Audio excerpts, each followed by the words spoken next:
Antônio, quero dar as boas-vindas ao curso de Libras, o curso de extensão de Libras e Educação para Surdos. Eu estou acompanhada pelo Antônio, o nosso intérprete de Libras, e a aula de hoje tem como tema a introdução aos aspectos linguísticos da Libras. Mas eu vou falar rapidamente como que serão os nossos próximos encontros. No nosso segundo momento, nós teremos uma mesa redonda com surdos participando. Então, será uma mesa redonda falando sobre contextos sociais, educacionais. Uma surda, ela já é mestre e o outro surdo, ele é mestrando. Então, tenho certeza que vocês vão poder se apropriar e conhecer bastante sobre a comunidade surda e algumas questões pessoais também que fazem parte do sujeito surdo, né? Quando a gente vai aprender uma língua, a gente precisa saber como que essa comunidade ela é organizada. Então, eu acredito que o segundo horário será muito interessante.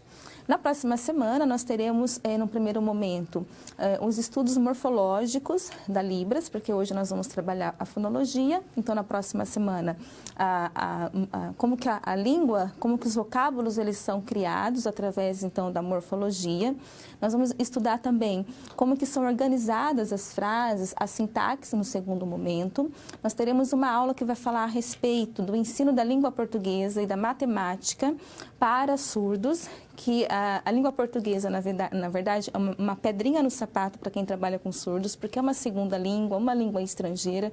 Então, como que ela é trabalhada, não é como que o surdo aprende a língua portuguesa e também a matemática. Nós teremos uma aula falando sobre o tradutor-intérprete de Libras, a sua formação, a sua atuação, porque o intérprete ele está no contexto educacional, mas também em outras áreas, não é? E o intérprete tem esse papel importante de mediar a comunicação do sujeito, né, do surdo. Então, acredito que é uma aula bastante importante para que você conheça. E nós vamos ter também no nosso último encontro, então, o tema sobre o surdo e o mercado de trabalho. Então, como que está o surdo, o seu ingresso no mercado de trabalho, quais são os seus direitos, e nós teremos um professor específico na área falando a respeito desse tema.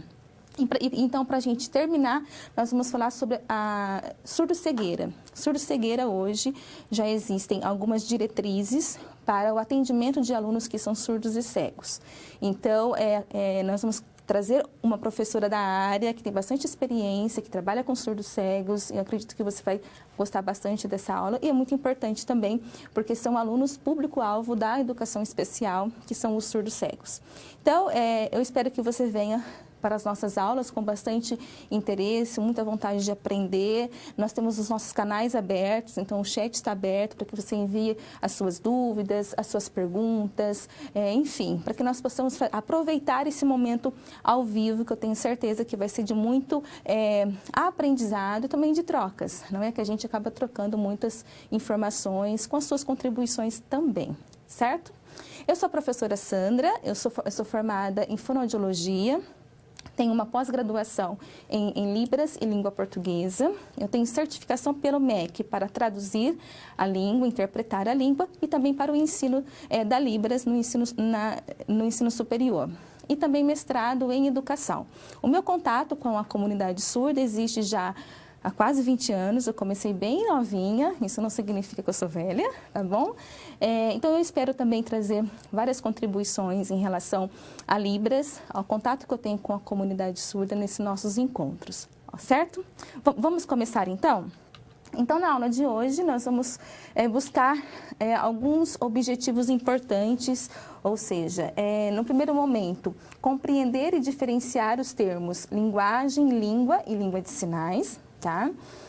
No segundo momento, desmistificar conceitos que são inadequados em relação a Libras e conhecer alguns documentos legais que reconhecem essa língua no contexto brasileiro.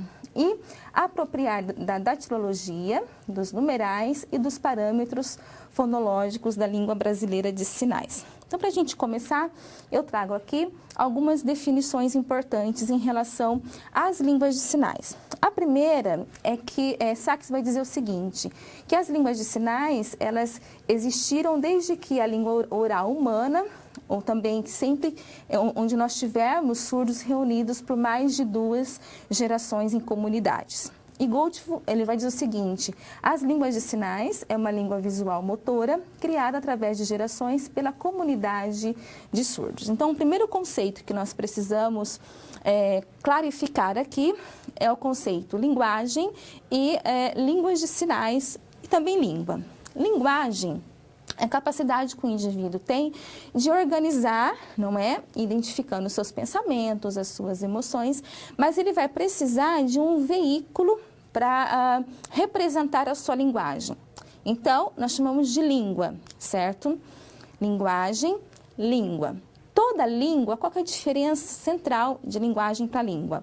Toda língua, ela é regida por regras, tá? Regras gramaticais, que elas são um consenso de uma comunidade específica. Ou seja, essa comunidade vai se comunicar através dessa língua, desse idioma, que tem regras. Nesse sentido, essas regras facilitam a interação, o entendimento, a compreensão da língua, tá? Línguas de sinais. Línguas de sinais é o termo que nós utilizamos para fazer uma referência a todas as línguas de sinais do mundo todo, tá? Então, sempre quando eu disser assim, as línguas de sinais, ou quando você observar um autor falando sobre as línguas de sinais, ele está falando de um modo geral. E depois nós temos uma língua específica no Brasil, que é a Libras, tá? Então, linguagem tem um conceito, uma definição ampla, ok? A sua organização. A linguagem, ela pode ser verbal ou não verbal. Então, por exemplo, nós temos linguagem de trânsito, né? Então, se você vê uma placa com um E e 2X, significa que você não pode estacionar, você não pode parar o carro para que alguém desça, é proibido, certo? Então, a linguagem visual, os símbolos, é um tipo de linguagem. A linguagem corporal também, tem pessoas que estudam e conseguem identificar sentimentos, emoções, até comportamentos através da linguagem corporal, tá? Agora, a língua que ela é verbal vai ser a falada e ela pode ser, então, também sinalizada, no caso das línguas de sinais, ou a escrita, tá?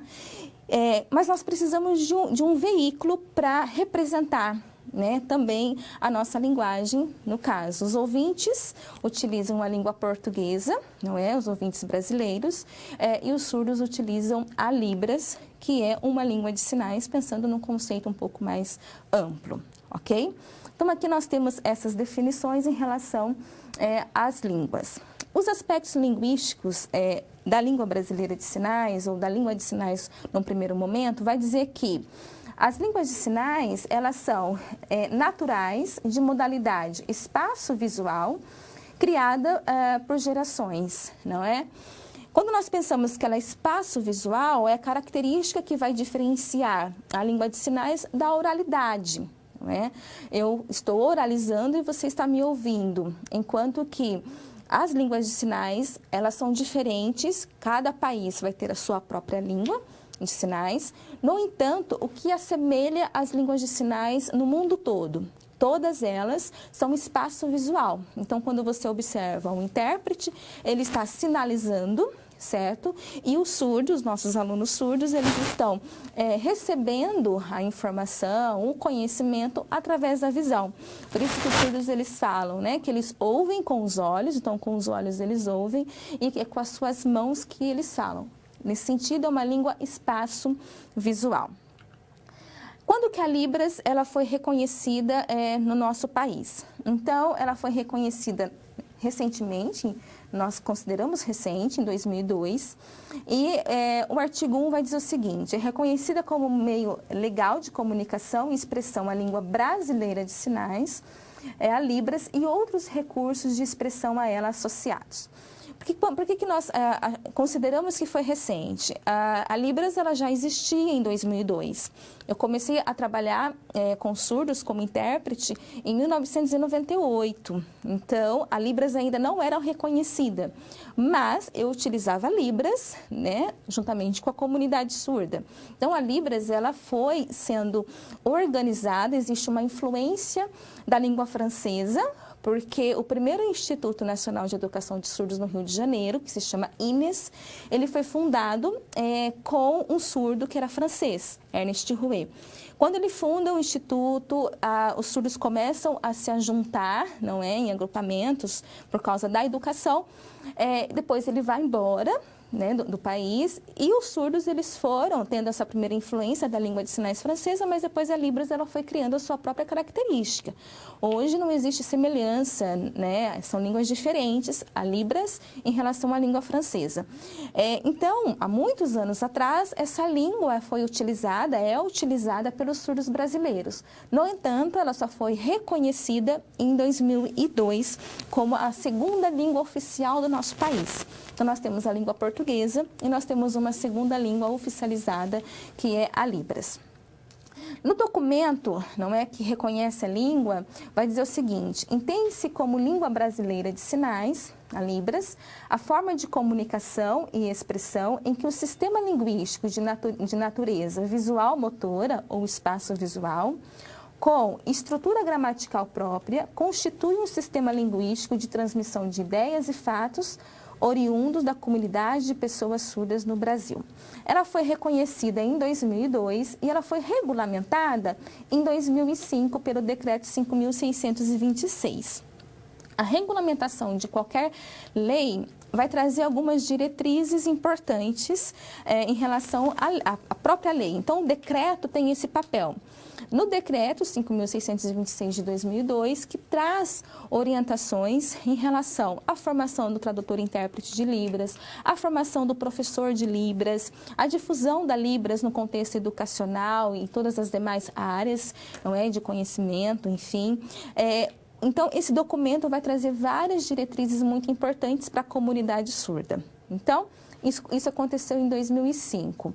E a Libras, não é, carrega já na sigla o BR, porque é brasileira quem utiliza essa língua, somente os surdos brasileiros. Então, os surdos precisam aprender a língua de sinais num outro país, caso ele queira se comunicar com um surdo que seja estrangeiro.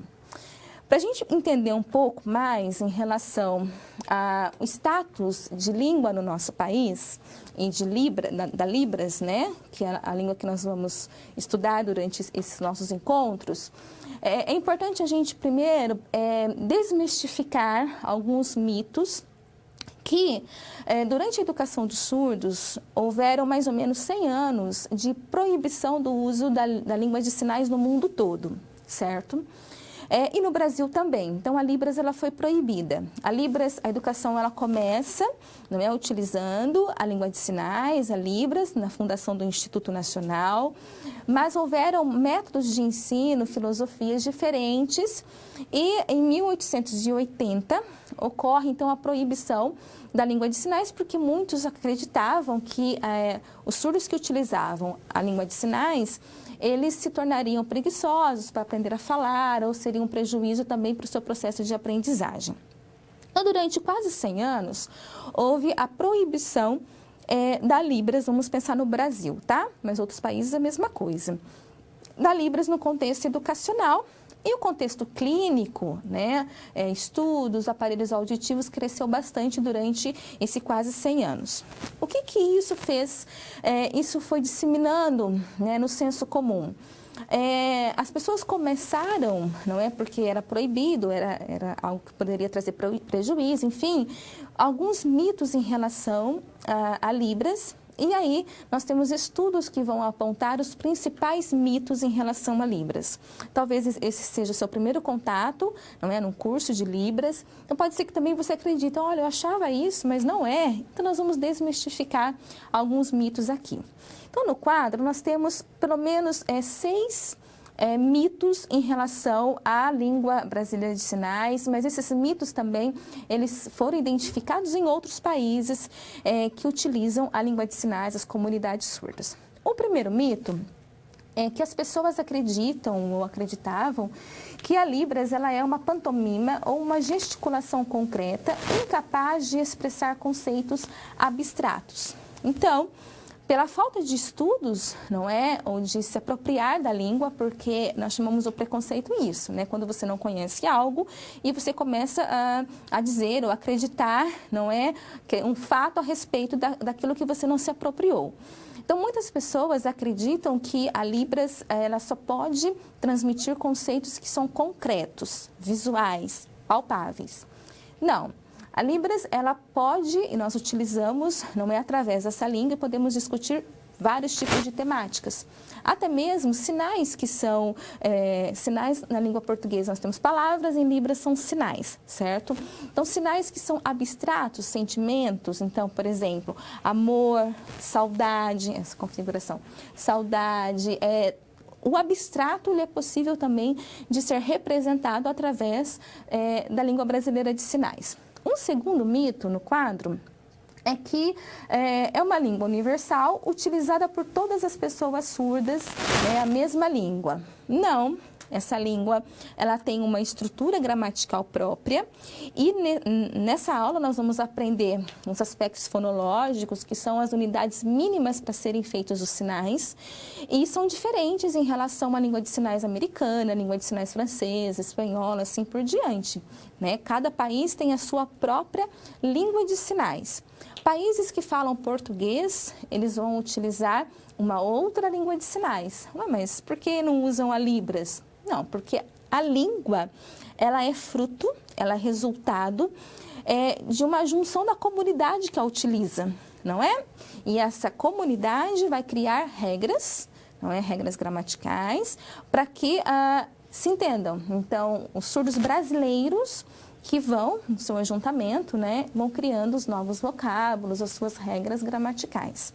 Semelhantemente às línguas orais, nós temos o português, nós temos o italiano, nós temos tantas outras línguas, não é? Então, isso acontece também, isso só reforça o status de língua. Toda língua é resultado, é uma convenção de uma comunidade específica com regras gramaticais. O terceiro mito no quadro: as pessoas pensam que existe uma falha na organização gramatical da língua de sinais, que ela se deriva da língua oral sendo um pidgin, ou seja, sem uma estrutura própria. Eu já falei isso, né, anteriormente, que não. Ela tem uma estrutura gramatical própria, o que é muito característico da Libras. Ela é uma língua sintética. Tá? Nós vamos chegar até no momento que você vai perceber assim, que você pode utilizar uma configuração de mãos ou um sinal para representar uma frase que é na língua portuguesa. Isso é possível, porque são línguas com estruturas totalmente diferentes, certo? O quarto mito é que é um sistema de comunicação superficial, com conteúdo restrito, sendo estética, expressiva e linguisticamente inferior ao sistema de comunicação oral. Esse mito é um estigma em relação à língua de sinais, que está muito relacionado também ao senso comum em relação à surdez. Tá?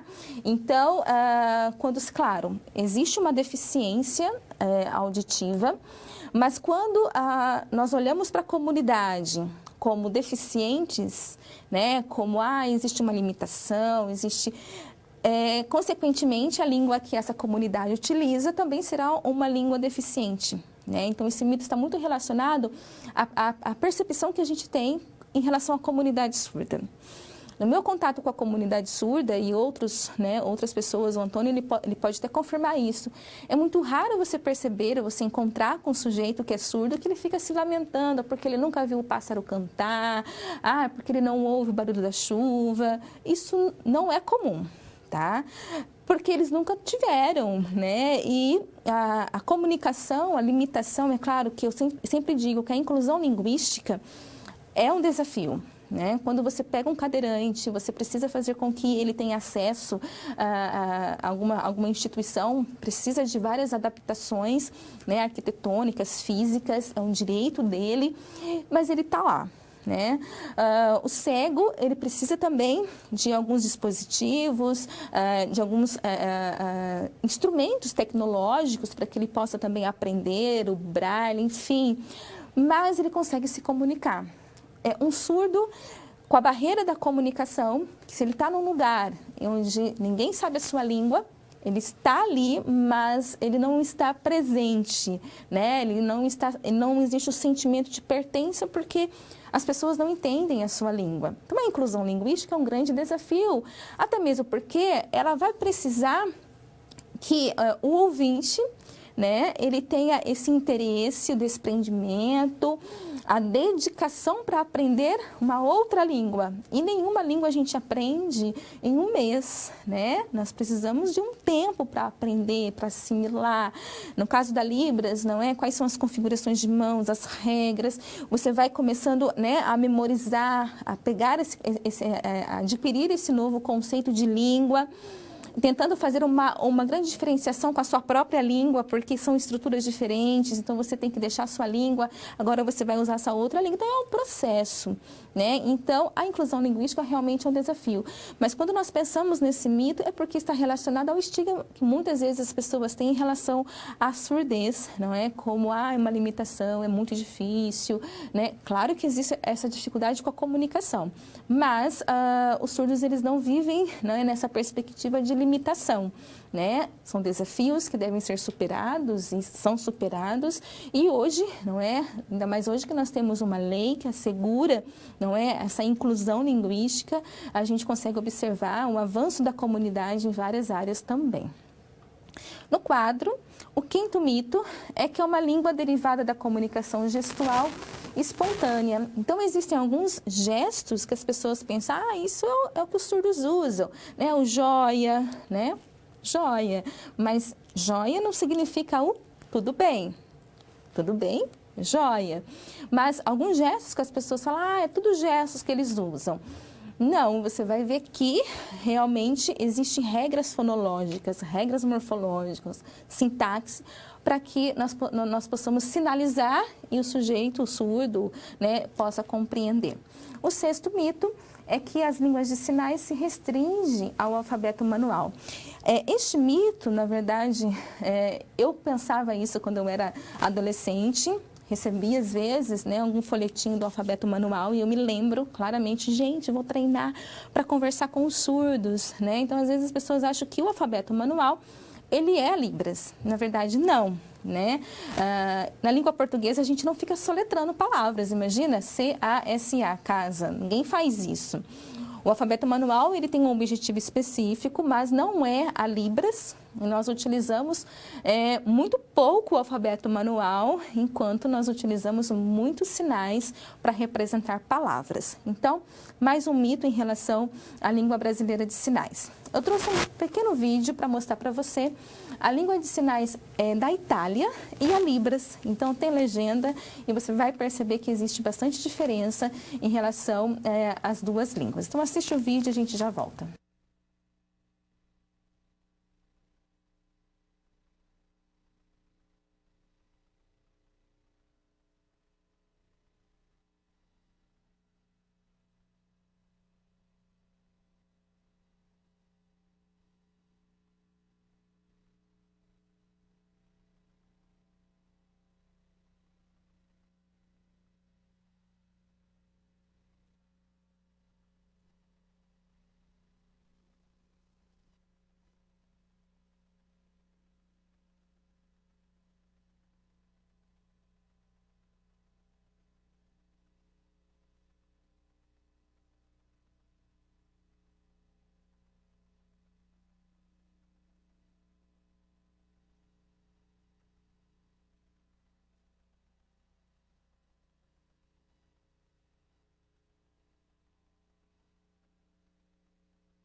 Viram só como é diferente, né? E, mas por que não? Por que não tem uma língua só, professora?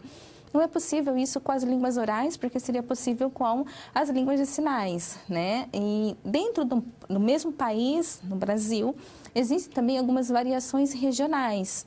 Então, sinais que eles vão mudar totalmente a configuração de mãos. Um exemplo, a cor verde. Existem pelo menos 3 que eu conheço, né, de variações regionais em relação ao verde. Então, nós temos alguns locais que utilizam verde, mais o estado de São Paulo, verde. Temos verde assim no nariz, olha só que diferente, né? E nós temos verde assim também. Então, mesmo dentro do território nacional, ocorrem algumas variações regionais. Isso também vai acontecer com a língua portuguesa, não é? Nós não temos alguns dialetos, né? A mandioca, a macaxeira, a lombada, o quebra-mola, o semáforo, o sinaleiro. Então, isso também é presente na língua brasileira de sinais. Isso só vai, mais uma vez, reforçando o conceito, né? O status de língua, porque ocorrem algumas variações regionais. Lembrando, mais uma vez, toda língua é uma convenção de regras de uma comunidade específica, então isso vai acontecer. Ah, professora, mas será que eu não vou conseguir entender nenhum sinal que um surdo que mora numa região muito diferente da minha? São variações regionais, não são todos os sinais, né? E você vai compreender no nosso encontro sobre tradução e interpretação que a gente não fica olhando sinal por sinal, né? A gente faz uma leitura contextual, de repente, se aparece muito repetidamente aquele mesmo sinal e você não conseguiu entender, aí você pede para ele soletrar, ele soletra e tranquilamente você vai conseguir se apropriar no primeiro momento desse sinal, daquela região, mas quando você retorna para a sua região, você vai utilizar o sinal específico da sua região. Isso são dialetos, variações regionais. Agora nós vamos aprender a datilologia, ou seja, o alfabeto manual, né? Normalmente as pessoas no primeiro contato se apropriam do alfabeto manual, porque quando você encontra um surdo, você precisa pelo menos saber falar o seu nome, né? Ou entender o nome dele, e vai te ajudar também em alguns outros contextos o alfabeto manual. O que é o alfabeto manual? No quadro, é um sistema de representação, quer simbólica ou quer icônica. Icônica é um termo utilizado para todos os sinais que, na sua forma, tá, tem a representação da palavra, do objeto. Um exemplo, casa, né? É icônico porque você consegue entender que isso é casa, certo? Telefone. Né? Se você vê um surdo, alguém falando, liga para mim, claro que você sabe que isso é um telefone, certo? Então, tudo que é icônico representa a forma do objeto, da palavra, do referente, tá? Continuando, das letras dos alfabetos de línguas orais escritas por meio das mãos.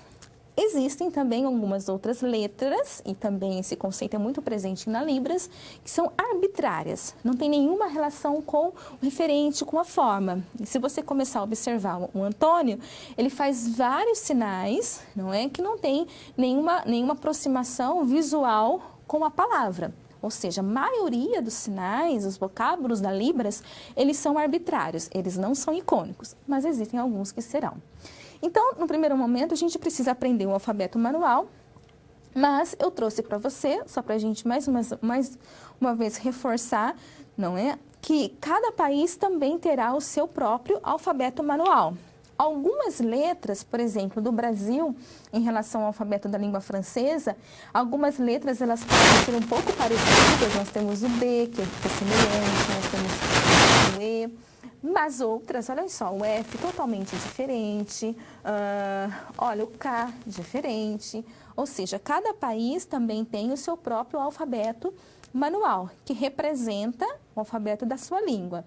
Alguns alfabetos, eles são bimanuais, ou seja, utilizam as duas mãos, não é, para representar uma letra. Outros, semelhantemente ao nosso alfabeto, ele é unimanual apenas. Então, aqui no quadro, nós temos o alfabeto manual brasileiro, certo? Quando eu trago para você, né, o alfabeto em outras línguas, então, quando você for estudar, né, ou de repente as pessoas estão estudando um alfabeto que não é o brasileiro, sempre pesquisar alfabeto manual brasileiro, para que você aprenda, porque você percebeu que algumas letras serão semelhantes e pode confundir, mas outras são totalmente diferentes.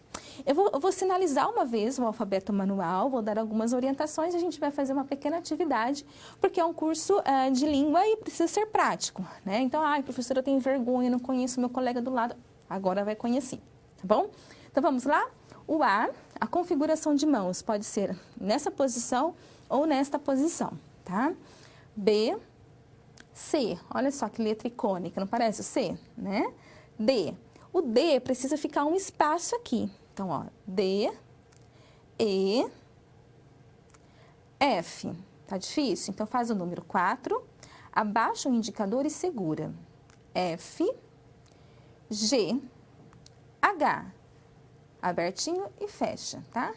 H, I, J, o K. Você vai ver daqui a pouquinho algumas configurações que são semelhantes. Então, o K faz o número 2 e coloca o dedo entre eles. Então, K, é movimento para cima. K. L, icônico, né? M também. N, O. Lembra do K que estava para cima? Agora a gente vai fazer o P. Professor, eu preciso fazer o P assim, assim, para que o surdo... P não tem nenhum problema, tá? P, Q. Então, ó, G, Q. R, S, A, S. Você fez o F, não fez? 4, segurou para fora. Agora T, dentro. T, U, V, W, Y, X e Z. Alguns cuidados com algumas configurações que são bem parecidas. O F e o T lá no quadro, observa que o F você vai colocar o dedão para fora e o T você vai colocar para dentro. O A, o E e o S, eles são parecidos, mas não são, eles parecem, mas não são iguais. Então, vamos lá. A, E e S. Não pode esquecer, ó. A e S, certo? Os acentos. E nós temos uma letrinha diferente na língua portuguesa, que é o cedilha. Então, cedilha, C, e faz um movimento. E os acentos? Então, circunflexo, agudo e o til. Primeiro faz a letra, depois coloca os acentos nas palavras. Antes da gente ir para a prática, né? Pensando no primeiro contato, na interação que você vai ter com o surdo, se você não tem ainda, eu acho que seria interessante vocês enviarem para mim pelo chat. Olha, aqui no polo, algumas pessoas já conhecem, alguns surdos já sabem Libras. Aqui nesse polo, não, a gente não conhece, ninguém sabe Libras. Vamos fazer isso? Então, fala rapidinho aí para a tutora e eu vou explicando enquanto isso, em relação à interação. Então, as manifestações culturais, elas podem ser observadas na interação, na expressão artística e no uso de tecnologias que são diferenciadas na vida, na rotina diária das pessoas surdas. Existem alguns componentes importantes para que você faça o seu primeiro contato, tá? Então, por exemplo, se você trabalha numa empresa e você sabe que tem um surdo que trabalha na mesma empresa, como é que você vai chamar, né? Vai chamar o surdo? Digamos que ele se chama Paulo. Adianta você falar Paulo? Paulo? Não, porque ele não ouve. Quando você encontrar um surdo, não precisa falar alto, tá? Tem gente que encontra um surdo e começa a falar alto, alto. Oi, você está me ouvindo? Não adianta, ele não ouve mesmo, só vai gastar, ó, garganta, então não precisa falar alto. Para chamar um surdo, lembra que ele ouve com os olhos, então é através do visual. Você pode, se está um pouco longe na sua sala e é um surdo, você pode fazer assim, ou que ele vai perceber, então, chamando através do aceno. Se você quer se aproximar dele, a orientação é sempre tocar no antebraço, mas entrando no campo visual, porque ele não ouve nada. Agora, imagina um surdo que está andando na rua, no centrão, né? Vamos pensar aí, no centro da sua cidade, ele está andando, aí vem alguém e toca aqui e chama. Ele vira, conversa com o fulano, bababá. Terminou. Continua andando, aí outro vem e chama. Então, ele não ouve, ele não sabe o que está acontecendo ao seu redor. Então, a gente sempre sugere, entra no campo visual dele, toca no antebraço, mas entrar no campo visual é muito importante, né? Isso minimiza esse susto, é incômodo, toda hora alguém fica chamando. É como se você estivesse, professor, nada a ver. Se você está andando e tal, você ouve um barulho, pá, você assusta, ouve outro, pá, você assusta. É ruim, né? Então, um barulho muito alto, isso te assusta? Um surdo também, vem um, chama, vem outro, chama outro. Então, entra no campo visual, que vai ser confortável para ele. Então, chamar, fazendo o aceno ou tocando no antebraço. Uma outra estratégia que a gente usa bastante em casa, tá? É você bater forte no chão. Então, bate forte com o pé, que ele vai sentir que vibrou e está percebendo que alguém está o chamando. Pode também acender e apagar as luzes. Então, você encontra um monte de surdo, você precisa dar um aviso para eles. Como é que você faz? Né? Então, a luz está acesa, apaga, aí eles acende de novo, né? E aí eles vão perceber que alguém está chamando. As conversas, não é, na comunidade surda, ela é muito diferenciada em relação às conversas, às grandes rodas de ouvintes. Por exemplo, se você não está numa roda de ouvintes, não dá para você conversar com a sua amiga sobre moda, sobre roupa, enfim, né? E aí, aqui você tem que conversar um assunto, né? Esperar ela terminar de falar e aí o outro vai e começa um outro assunto numa pequena roda, numa mesa, num jantar. Então, você respeita esses intercâmbios, tá? Com surdos, é muito possível a gente conversar sobre moda aqui, deixa duas pessoas conversando sobre política, quem gosta de futebol conversa, e não atrapalha, tá? Então, as reuniões em casa... Eu falo isso porque eu sou casada com surdo, é um silêncio, né? Porque todo mundo está conversando e fica até a madrugada e ninguém reclama, né? Nenhum morador reclama, que barulho está fazendo aí em cima. Só quando, como não ouve, às vezes arrasta a cadeira um pouco mais forte, mas a conversa, ela vai sendo com temas diferentes numa mesma roda, sem atrapalhar ninguém. A importância do olhar é indispensável, o olhar para você entender... O surdo está conversando, você retroalimentar a conversa, concordando, fazendo as expressões faciais, né? Isso é importante, porque é ruim você conversar com alguém, pelo menos isso me incomoda muito, né? Estou conversando com o fulano, ele continua teclando. Não está interessado, né? Precisa olhar, precisa, é verdade, nossa... a gente sempre dá essa resposta no nosso diálogo. Então, com as expressões faciais também, né? Dependendo do assunto, é claro. E a apresentação pessoal, ela vai começar utilizando algumas estratégias. Mas antes disso, eu trouxe um vídeo bem curtinho da minha filha. Minha filha hoje já tem 4 anos, mas ali ela ia fazer 1 ano de idade. E nós queríamos ensiná-la, tão pequenininha, como chamar o pai. O pai não ouve, né? Então ela começou a perceber essa diferença quando ela tinha 9 meses, que eu percebi que ela já sabia que comigo ela falava e com o pai fazia sinais. Tá? E aqui nós estamos ensinando ela como chamar o papai que não ouve. Então assista o vídeo e a gente já volta.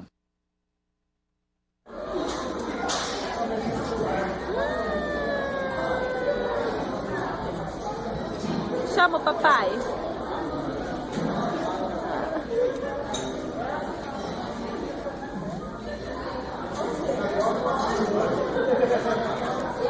Chama! Isso! Chama mais!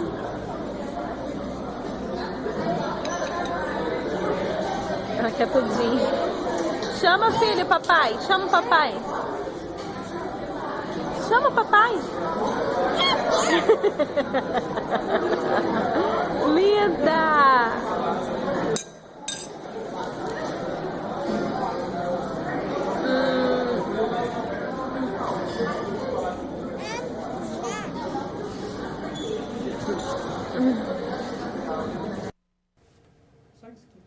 Viram só? Então a Nicole ia fazer 1 ano de idade e nós queríamos que ela aprendesse a chamar o papai, porque eu me preocupava bastante. Eu vou sair, como é que a Nicole vai chamar o pai dela? Então é com o toque, né? Ela foi aprendendo pequenininha e hoje é muito natural como que vai chamar uma pessoa surda. Então lembra sempre disso. Entra no campo visual, mas o toque no antebraço, né? Para evitar o susto, é uma das maneiras de você chamar um surdo se você está um pouco mais próximo dele.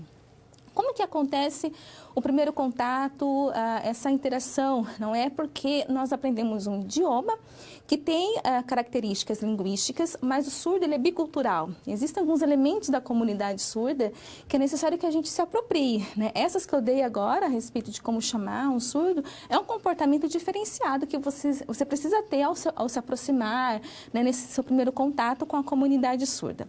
Tem um elemento que é bastante característico e específico, que carrega um elemento cultural, que é a sua apresentação e como que os surdos eles se reportam a você. A comunidade ouvinte, as pessoas ouvintes, logo que a mulher ela engravida, né, o casal fica pensando, qual será o nome do bebê, Os surdos também, tá? Eles pensam bastante, o nome do bebê e tal, mas o nome para os ouvintes tem um valor primário. No caso da comunidade surda, existe essa expectativa em relação ao nome, mas o bebê nasceu, começa então a busca ou a atenção para atribuir um sinal para o bebê. O sinal pessoal, ele é um valor primário e o nome pessoal na comunidade surda tem um valor secundário. Então, quando eu estava grávida, qual vai ser o nome e tal? Escolhi o nome. Aí minha filha nasceu. Meu marido, qual que vai ser o sinal dela? Sinal, essa configuração de mãos, o sinal. Qual que vai ser o sinal dela? Nós fomos esperando crescer um pouquinho, identificamos, não é? Algo muito característico e demos um sinal para ela. Então, no quadro, nós temos algumas informações em relação ao sinal pessoal. O sinal pessoal, ele é sempre feito, ele é atribuído por um surdo, tá? Com base em alguma característica física, pessoal, uso de objeto ou um comportamento. Então, eu tenho um sinal pessoal, esta é a configuração de mãos aqui, Sandra. O nosso intérprete também tem um sinal pessoal, ele vai fazer o sinal dele. Pode fazer, Antônio. Então, este, Antônio, é o sinal do Antônio. Quando a gente recebe esse sinal, é como se fosse um batismo, né? Então, a gente faz parte da comunidade surda. E os surdos, quando eles querem perguntar, cadê a Sandra? Pode ser que existam outras Sandras na mesma comunidade, mas a Sandra, eu sou este sinal, a Sandra. Se eu estou com surdos, eu quero perguntar, cadê o Antônio? Então, Antônio, eu faço o sinal do Antônio. Então, no primeiro contato, você vai fazer o seu nome, vai fazer a soletração do seu nome. Então, meu nome, vou fazer meu nome, essa configuração de mãos, meu nome e soletro. Sandra. Caso eu queira colocar o sobrenome ou um segundo nome que eu tenho, vou dar um espaço ou uma pequena pausa, então vai ficar Sandra, tá? Espaço, vou colocar o sobrenome, o último. Vedoato, o meu nome. Aí eu vou perguntar, não é para o surdo, qual o seu nome? Então, meu nome, o seu nome. Aí ele vai fazer a soletração do nome. Em seguida, com certeza vai vir, qual o seu sinal? Então, essa configuração de mãos, como se pegasse uma chave. Seu sinal, estou perguntando, ele faz o sinal, aí eu falo, o meu sinal, o meu sinal é Sandra, tá? Comumente, perguntam a idade, então essa configuração de mãos aqui, idade, tá? Você faz a sua idade.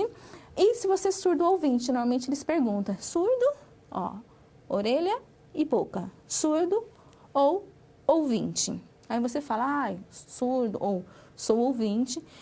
Algumas perguntas que normalmente acontecem nesse primeiro encontro, né? E é muito comum os surdos perguntarem, como que você aprendeu Libras? Aprendeu Libras, como? Aí você começa a contar a sua história, você pergunta, você nasceu surdo, você nasceu ouvinte, ele vai contar. E a conversa vai longe, porque os surdos gostam de bater muito papo, viu? O sinal pessoal, ele tem uma atribuição física, um comportamento, e eu trouxe 2 exemplos aqui para você saber, né, os sinais, caso você ainda não conheça desses personagens. Nós temos o Cebolinha, o que chama atenção no Cebolinha, né, o cabelo arrepiado? Então, o Cebolinha, a Mônica tem os dentões grandes, então ela já tem um sinal, a Mônica.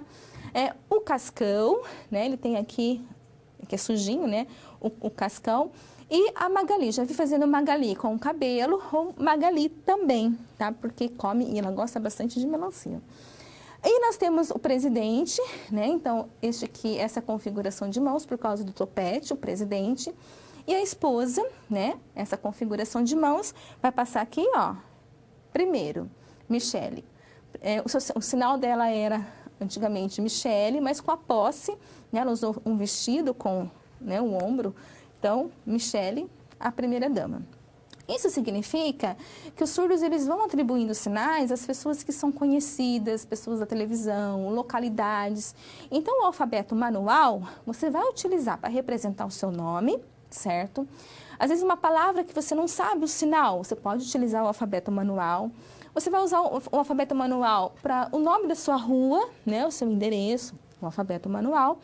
Mas as palavras, elas sempre terão um sinal referente, né? Na grande maioria nós temos. É claro que palavras novas na língua portuguesa vão surgindo, né? E às vezes não acompanham o mesmo ritmo, até mesmo sinais vão surgindo. Mas se você não sabe o sinal, ou se você não conhece, você utiliza o alfabeto manual, que é uma outra possibilidade. Siglas, então você vai utilizar também o alfabeto manual. Nesse sentido, eu vou dar alguns minutinhos para que você coloque em prática agora. Então, você vai soletrar, né? Soletra para o seu colega aí. Se você não conhece, aproveita agora para conhecer qual é o seu nome, né? E o meu nome. E essa atividade de fazer o seu nome, o nome dos seus pais, o seu endereço, né, a cidade onde vocês estão, assim por diante. Utilizando somente o alfabeto manual agora. E eu volto daqui a pouquinho.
Algum polo do Rio Grande do Sul disse que algumas alunas têm experiências em relação a Libras e outros alunos não.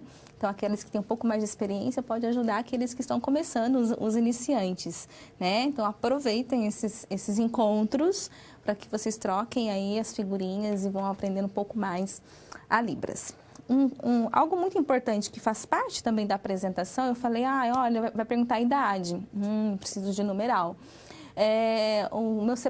Eu sei falar rua, professora, eu sei soletrar o nome da minha rua, mas e o meu CEP? Como é que é os números? Deve ser fácil. 1, 2, 3, 4, 5, 6. Isso aqui não é numeral, tá?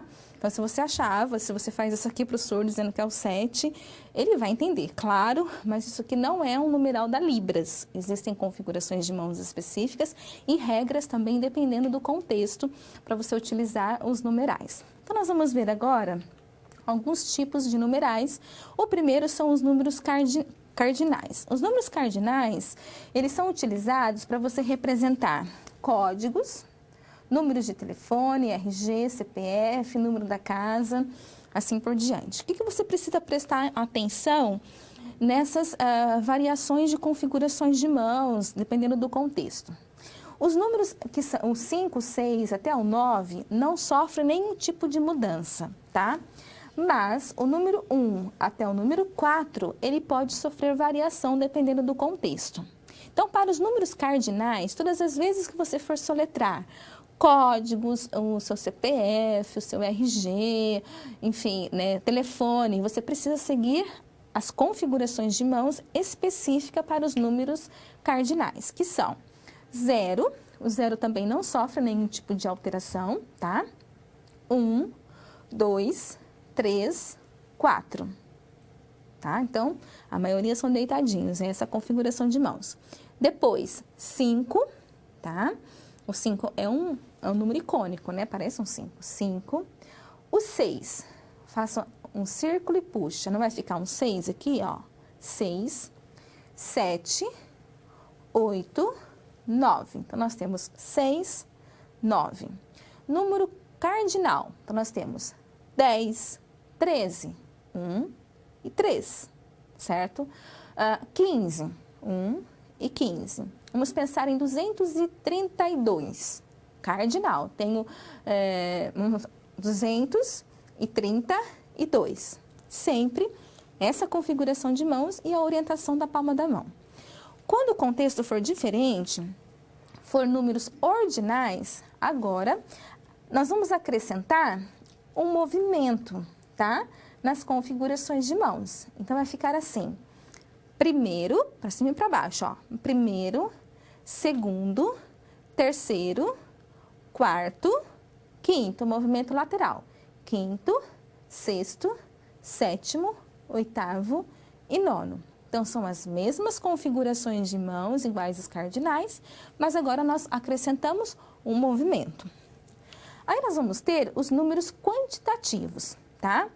Os sinais, eles vão representar quantidades de dias, objetos, horas, assim por diante.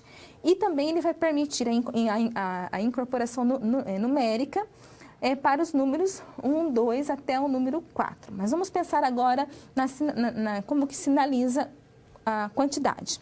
Então, nós tínhamos 1, 2, 3 e 4. Agora, quantitativo diferente. Agora pode. 1, 2, 3 e 4. Certo? Ah, então eu posso 5? Posso 6? Não pode.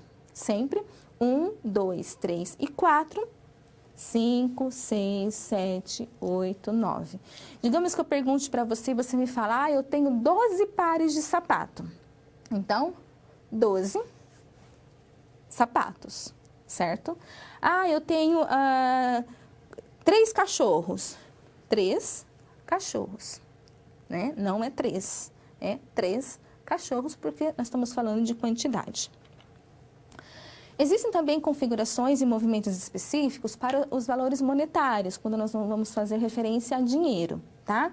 Então, nós vamos ter as configurações de mãos semelhantes aos números quantitativos, mas nós temos movimento específico para cada configuração, ou seja, para cada numeral. Então, vai ser R$1, 2, 3, 4, 5, 6, 7, 8, 9. R$10, 11 reais, 12 reais. Então, lembram sempre, quantitativos e valores monetários têm a mesma configuração de mãos, mas os valores monetários nós temos um movimento. Acima de 10, nós vamos fazer o número sem movimento, então, 13 reais. 222 reais, 222 reais. A configuração de mãos é semelhante para os números que são quantitativos. Nesse sentido, nós vamos fazer uma atividade agora. A atividade é mais para você pensar qual que é o contexto e qual que é a configuração de mãos. Então, tem perguntas, você não precisa fazer todas, mas eu gostaria que você buscasse, identificando na sinalização para o seu amigo, por exemplo, qual o número da sua casa? Então, o número para minha casa é um número ordinal. Então, se o número da sua casa é número 22, 22, tá? Como que eu vou fazer primeiro, segundo e terceiro? Existe um movimento e uma configuração de mãos específica. Então, eu gostaria que agora você olhe no material, que o material já foi disponibilizado, ou eu posso voltar nessa atividade para que você consiga visualizar as configurações de mãos, tentando responder essas perguntas de acordo com o contexto. Certo? Mais alguns minutinhos, é importante esse tempo para vocês praticarem, né? Porque se eu ficar falando e dando exemplos, mas se vocês não fazerem, não pegar as mãozinhas, que pode estar um pouquinho durinha no começo, é normal. Eu já passei por isso, tá? Você não aprende. Então, nós vamos parar um pouquinho para fazer essa atividade e a gente já volta.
Pode ser que talvez o seu primeiro contato com a língua, está sendo muito difícil, como fazer? Mas eu gostaria que você continuasse a buscar entender e a sinalizar, tá? Eu deixei na web aula e também no último slide algumas sugestões de aplicativos que você pode baixar no seu celular e você fazer uma busca por campos semânticos. Existe a possibilidade nos aplicativos também para que você procure frases, ou seja, você aperta e fala uma frase e o avatar, né, ele faz em Libras, mas às vezes ocorrem algumas sinalizações não muito adequadas, português sinalizado, que não é o correto, né? Porque nós temos uma outra estrutura. No entanto, a busca por campos semânticos, ela pode te ajudar. Então, quero sinais agora de frutas. Vai lá e o avatar faz para você os sinais, porque a língua, né, existem muitos vocabulários e assim você vai conseguindo se apropriar de mais vocabulários. Agora, nós vamos aprender a fonologia da Libras e também, assim, o alfabeto manual, ele facilita, né, esse primeiro contato, mas a fonologia, ela é muito importante porque é um início da maneira como que você vai aprender e entender os sinais, como que os sinais são realizados. Você vai perceber que existem pequenas regras, tá? E que são fundamentais, identificar os parâmetros fonológicos para a gente avançar para a morfologia, avançar para a sintaxe, para a interpretação, assim por diante. Então, é muito importante compreender os aspectos fonológicos da Libras. Nesse primeiro momento, nós precisamos entender assim, o que é o fonema no caso da língua portuguesa e como que os fonemas eles são compreendidos nessa língua, porque fonema na língua portuguesa, nas línguas orais, está muito relacionado com a audição, com a fonética, com o som, não é? Com a oralidade. Então, a gente precisa entender o conceito e depois vendo as suas especificidades. Então, no quadro, eu tenho ali para você o seguinte. Em linguística, um fonema é a menor unidade sonora, fonológica, de uma língua que vai estabelecer contrastes, ou seja, diferentes significados e, nesse sentido, vai diferenciar palavras. Então, táxi, né, nós temos aqui, são 4 letras, mas quando a gente vai buscar numa transcrição, táxi, tá? Ele vai ser diferente da sua palavra original, né? Então, quando a gente vai ver as partes menores, olha, táxi, vai ficar T-U-A-K-S-I, tá? Nesse sentido, a gente está pegando uma palavra, tá? E a gente está dividindo ou pegando as partes menores que a fonologia e a fonética têm da sonoridade, tá? Hoje nós temos 4, também são 4 letras, e o hoje, ele vai ficar com apenas 3 representações sonoras, então, que está relacionada à fonologia. Por quê? O H não tem som, ele vem acompanhado com o, né? Então, o G. Aí a gente consegue identificar as outras 2 partes menores. Compra é a mesma coisa. Então, compra, olhem só no quadro. Compra, nós temos 6 palavras e vão ficar apenas 5 no caso de fonemas, porque o com o tio está representando, está acompanhando compra, né? Compra o M. Então, fonemas são as partes menores de uma palavra. E nesse sentido que a gente observa, não é? Que nós temos um fonema na língua portuguesa e quando a gente vai fazer a transcrição, a gente percebe que o mesmo fonema, ele vai ter um valor sonoro, tá? Que vai ser diferente, ou seja, lembra que faz a discrepância, a diferença, né, do mesmo fonema de acordo com outras palavras. Então, no quadro, eu trouxe para você o exemplo, olhem só. O Z, tá?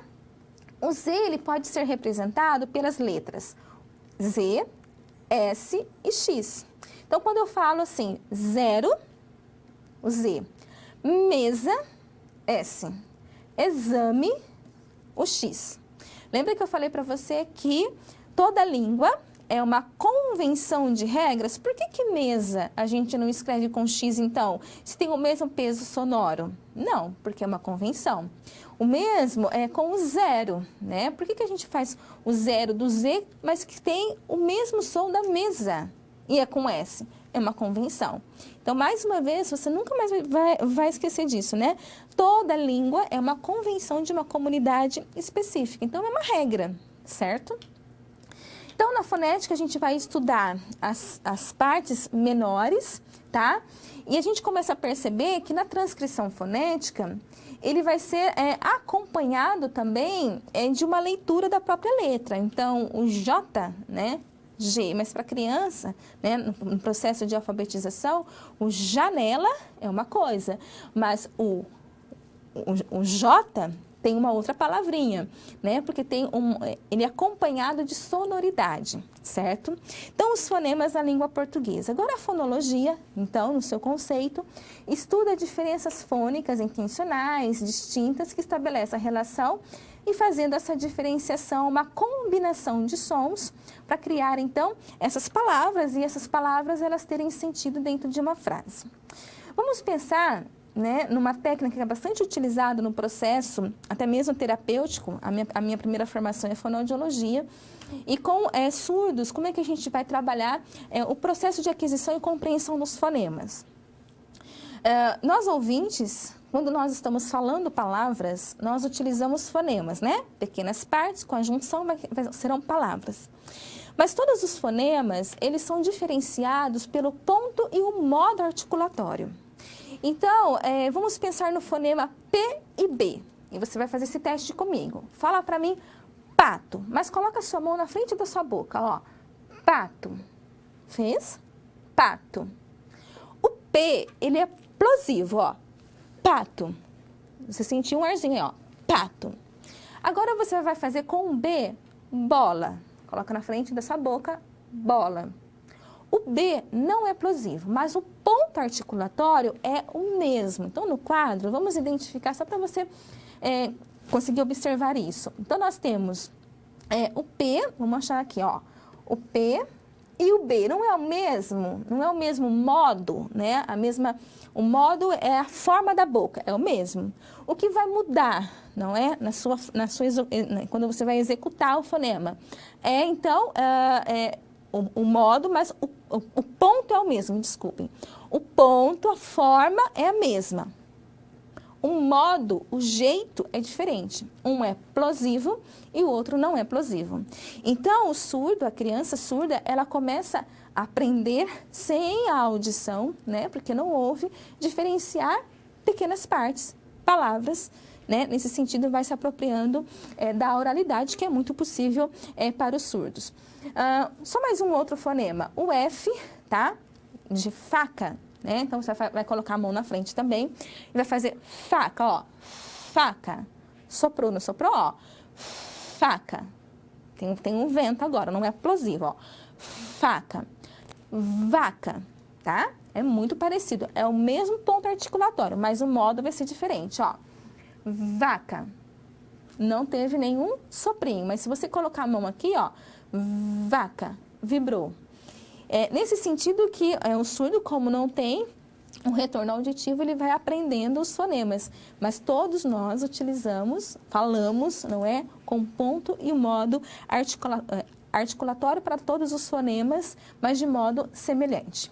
Agora, a fonologia em relação a libras. Os estudos fonológicos, eles começaram com um linguista chamado William Stokoe, lá nos Estados Unidos. Ele começou a observar a língua de sinais americana, tá? Na sua observação, ele foi identificando 3 parâmetros que são chamados de parâmetros principais ou parâmetros primários, porque foram os primeiros identificados por ele na época, em 1960. Ele percebeu que todas as vezes que os surdos americanos faziam alguns sinais, eles tinham 3 parâmetros. O primeiro, configuração da mão, tá? Configuração da mão é mais ou menos o ponto articulatório, tá? É a forma, ok? O outro parâmetro, ele chamou de locação ou ponto de articulação, onde que sempre os sinais tinham alguma região, tá? E o movimento. Então, esses 3 parâmetros principais. Então, nós vamos identificando, olha aqui no quadro que nós temos algumas configurações de mãos. Dentro desse quadro de configurações de mãos, nós conseguimos extrair as letras do alfabeto manual brasileiro, tá? Que é menor, Aqui nós temos 61 configurações de mãos, mas hoje existem várias outras configurações de mãos sendo acrescentadas a esse quadro maior. Então, configurações de mãos é a forma, né, que você faz o sinal. Então, quando eu fiz para você casa, eu não fiz casa assim, não existe casa assim, né? Casa é esta configuração de mão espelhada, as duas mãos iguais, casa. Mas com essa mesma configuração de mãos, né, eu posso fazer amigo, ó, amigo no meu peito. Eu posso fazer legal, eu posso fazer tipo, empregado em alguns lugares utilizam o servir com a mesma configuração de mãos, tá? Então, a mesma configuração de mãos, eu posso fazer vários sinais. Esses estudos começaram com a língua de sinais americana, mas Lucinda Ferreira Brito, uma linguista brasileira, né, ela foi fazendo um comparativo e esses parâmetros fonológicos, eles também são identificados na língua brasileira de sinais, certo? Então, configuração de mãos. Aqui, nós vamos ver um outro parâmetro, que é o ponto de articulação. Quando a gente observa o ponto de articulação, ele se refere onde que o sinal vai ser realizado. Então, se nós temos casa, é no espaço neutro. Mas quando eu faço amigo, né? Amigo é no meu peito. Então, alguns sinais serão sinalizados no espaço neutro, mas outros sinais vão tocar o meu corpo, tá? Região de cabeça, pescoço, um exemplo. Vontade, essa configuração de mãos, né? Vontade. Então, aqui no meu pescoço, ou seja, os sinais, eles têm um ponto de articulação pré-determinado. Não dá para eu fazer amigo aqui, não existe. Isso não vai ser amigo, porque amigo é nesse ponto articulatório. Ali nós temos uma representação de alguns sinais, né, na testa. Então, esquecer, aprender, decorar, que seria memorizar. Então, a configuração de mão será diferente. Esquecer, aprender e decorar ou memorizar. Ponto de articulação é a testa. No espaço neutro, trouxe 3 exemplos, né? Nós temos o trabalhar, então, configuração de mãos é esta.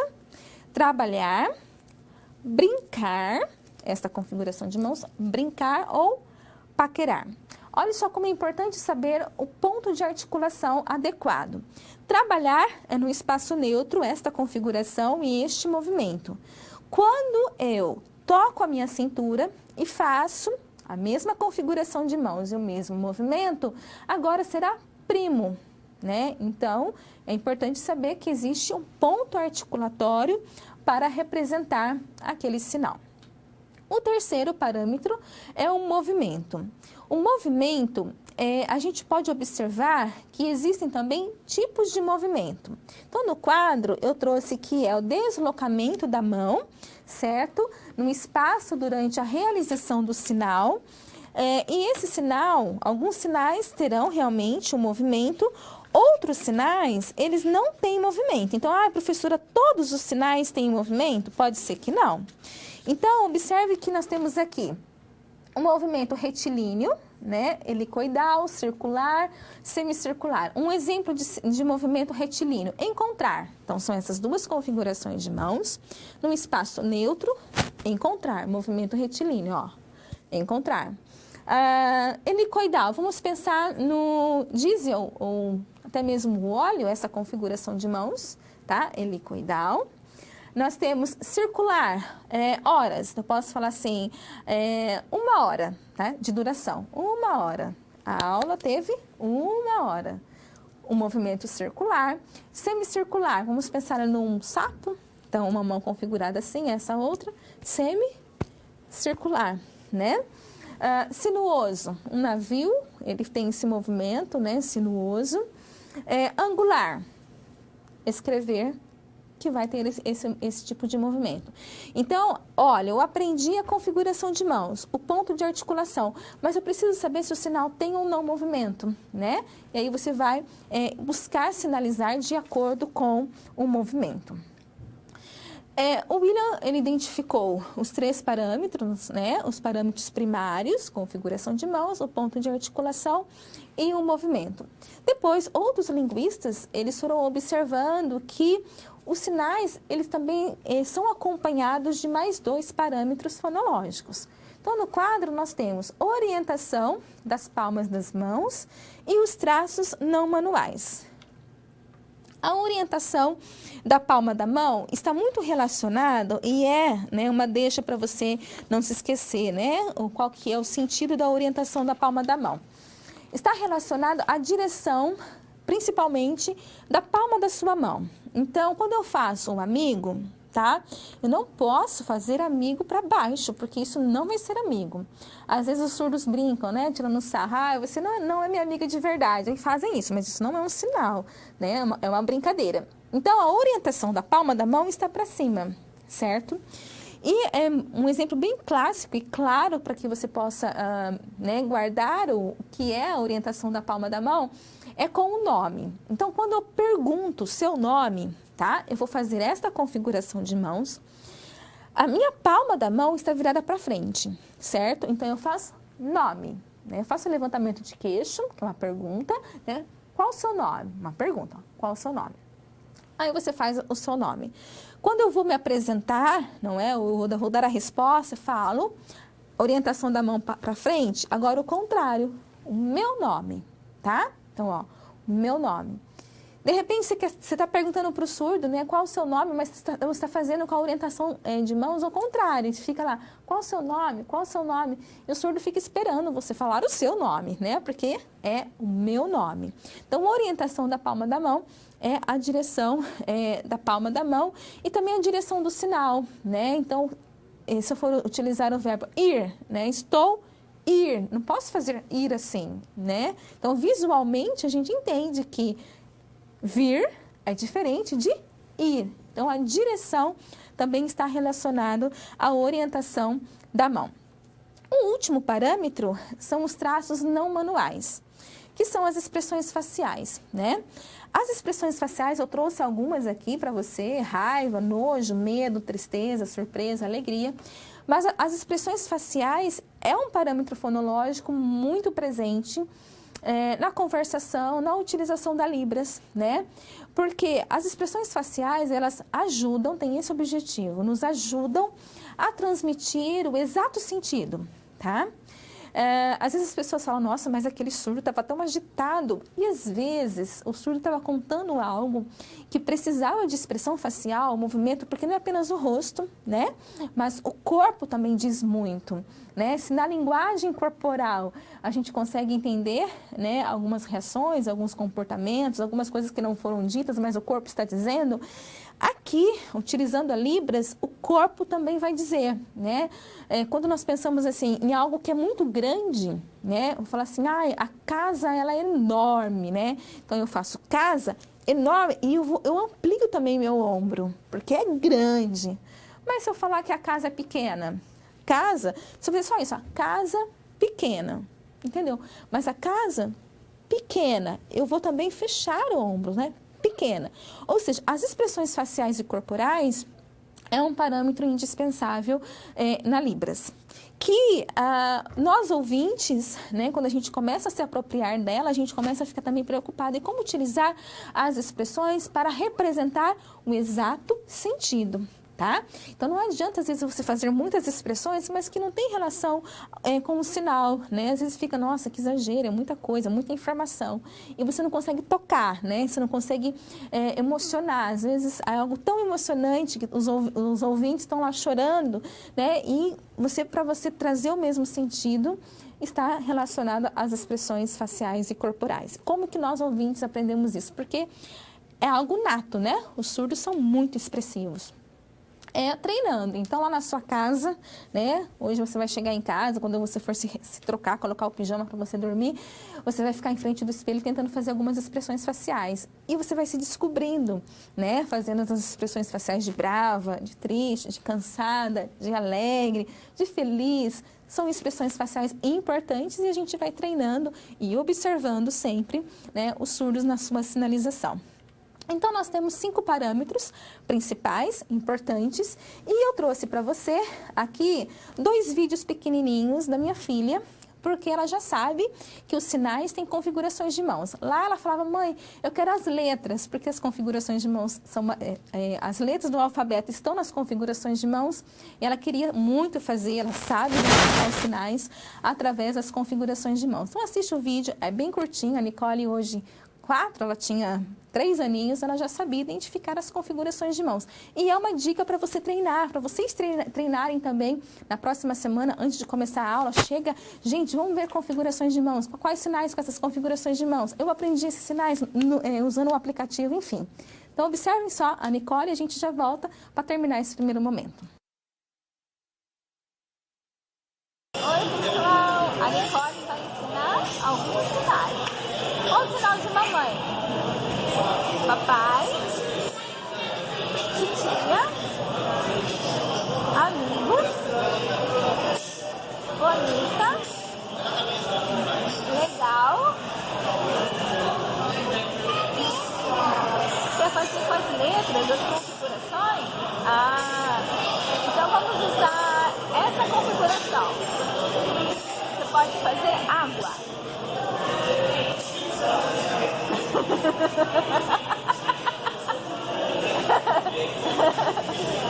Oh, Nicole. Tem. Qual que é o sinal de ter? Não ter.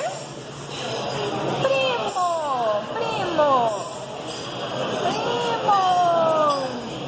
Com outra configuração agora.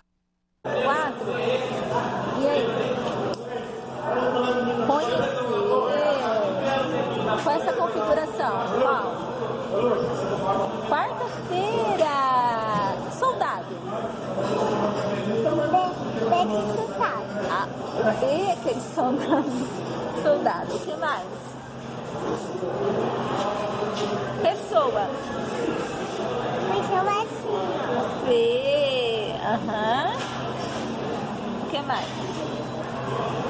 Legal. Passear.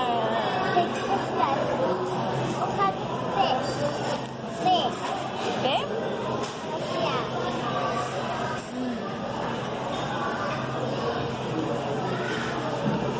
Manga. E busca. E legal.